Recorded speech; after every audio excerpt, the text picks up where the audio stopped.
Me quer agora que não que a AWSS está oficialmente lançar e que o trabalhador de DOE a passar over para a AWSS. Tem plano técnico que queda apresentar também que está dando claridade que a direção que vai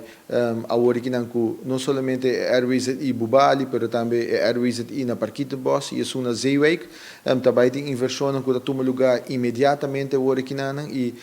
para prometo 1 de novembro, mas bem cambio não acaba drástico vooral em Airways e Bubali, com 80% de valor lo war eliminar promeco 1 de novembro de ano aqui nanan e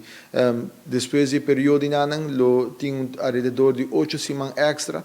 para o valor lo war eliminar 100% completamente, tá assim inversão de equipo na maquinária na novo para agregar na operação que tem na Airways e Bubali. E uma vez isso aqui está claro, também começa a preparar para que não construir Airways e novo, era um state of the art Airways e que lo há tudo problema aqui para passado. Se me notar Airways e na Bubali tem total de 52 anos bio, ela